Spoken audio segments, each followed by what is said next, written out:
कौन बनेगा नेता। नगर निगम के चुनाव पास आने वाले थे।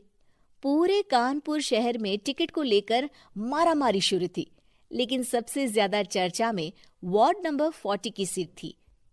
वो इसलिए क्योंकि इस बार वहां की सीट महिला के लिए आरक्षित थी। अब सवाल ये था कि चुनाव लड़ेगा कौन। इससे पहले ठाकुर साहब वहां से पार्षद थे और इस बार उन्होंने अपनी पत्नी सीमा ठाकुर को टिकट दिलवाई और ठाकुर साहब की शान के कारण सीमा जी ने 20,000 वोटों से चुनाव जीत लिया। अरे बधाई हो सीमा भाभी, अब तो आप वार्ड की पार्षद बन गई हैं। अब तो हमारे काम आप ही करवाएंगी। अरे ये तो सिर्फ नाम की पार्षद बनी है, वो तो महिला सीट आ गई, वरना पार्षद तो मुझे ही बनना था। अब भले ही चेहरा इसका होगा, लेकिन पावर तो मेरी ही होगी। अरे वाह भाई साहब, क्या दिमाग लगाया है आपने भी। आइए आप लोग, खाना लगा दिया है सबके लिए। सीमा जी पार्षद बन चुकी थीं, फिर भी उनकी एक ना चलती। सारे काम ठाकुर साहब खुद ही संभाल लेते और जहां जरूरत पड़ती वहां सीमा जी का अंगूठा लगवा लेते। सीमा जी ज्यादा पढ़ी लिखी भी नहीं थी। एक दिन ठाकुर साहब और सीमा एक प्रोग्राम में जाते हैं। अरे ठाकुर साहब, आप आ गए। ओहो, पार्षद मैडम भी आ गई हैं। स्वागत है आप दोनों का। लगता है हमारे पार्षद फंड का सही इस्तेमाल हो रहा है। चलिए अब उद्घाटन करते हैं। ये लीजिए ठाकुर साहब कैची, आप ही सबसे पहले प्रवेश कीजिए। सब लोग आगे निकल जाते हैं और सीमा जी पार्षद होने के बावजूद भी पीछे खड़ी रह जाती हैं। वो देखती हैं कि वेलकम बोर्ड पर उनका नाम है, लेकिन महिला होने के कारण कोई उनका सम्मान नहीं कर रहा। अगले दिन एक आदमी उनके घर आता है। अरे ठाकुर साहब नमस्कार। कल ना हम नोटिस किए कि हमारा घर तो अवैध है और नगर निगम वाले उसे तोड़ने आ रहे हैं। अरे कुछ कीजिए ना ठाकुर साहब। देखो भाई, मैं तो ज्यादा कुछ कर नहीं सकता, पर अगर तुम सबकी जेब गर्म कर दो तो कुछ हो सकता है। कुल मिलाकर 4 लाख लगेंगे। अरे 4 लाख ठाकुर साहब? अरे भाई, मैं अपने लिए नहीं मांग रहा हूँ। दरोगा है, इंजीनियर बाबू है, बड़े साहब है, सबको देना पड़ता है ना थोड़ा थोड़ा। बोलो है मंजूर?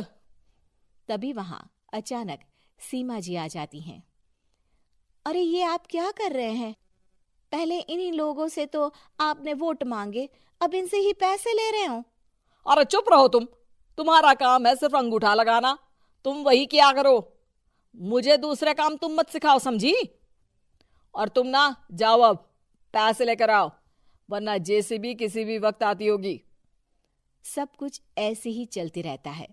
एक दिन सीमा जी और ठाकुर साहब को एक लोकल मीटिंग में बुलाया जाता है। वहां पर कई और अधिकारी लोग भी मौजूद रहते हैं। अब मैं चाहूंगा कि ठाकुर साहब हमारे बीच 2 शब्द कहें। मेरे प्यारे भाइयों और बहनों, आज मेरा सौभाग्य है कि मैं आप सबकी सेवा दिन रात कर पा रहा हूं। आपने मेरी पत्नी को भारी मतों से जिताया है, इसलिए मैं आप सभी का शुक्रगुजार हूं। मैं आप सबसे वादा करता हूं कि हमेशा की तरह हमारे वार्ड में किसी को कोई तकलीफ नहीं आने दूंगा। सभी लोग तालियां बजाने लगते हैं। अब मैं माननीय पार्षद मैडम को स्टेज पे बुलाना चाहूंगा। अपने नाम को बुलाया सुनकर सीमा जी एकदम चौंक जाती है। उन्हें बिल्कुल उम्मीद नहीं थी कि इतनी बड़ी जगह उन्हें मंच पर बुलाया जाएगा। जैसे तैसे वो मंच पर चढ़ती हैं।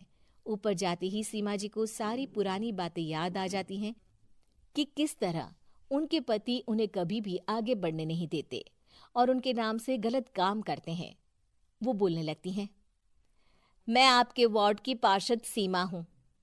आप में से बहुत कम लोग ही मुझे जानते होंगे, क्योंकि इससे पहले मुझे कभी ऐसा मौका ही नहीं मिला। सारे मौके मेरे पार्षद पति यानी आपके ठाकुर साहब ही लेते रहे, लेकिन आज ये मौका मुझे मिला है तो मैं इसे ऐसे ही नहीं जाने दूंगी। मैं आपको ये बताना चाहती हूँ कि आपके ठाकुर साहब मेरे नाम की आड़ में गैर कानूनी काम करते हैं, जिस पर अंगूठों के निशान मेरे होते थे। इसीलिए मैं अपनी गलती मानती हूँ और आज अपने पद से इस्तीफा देती हूँ, ताकि आगे से कोई गलत काम ना हो पाए। अब फैसला आप सबके हाथ में है कि आप हमें क्या सजा देना चाहते हैं।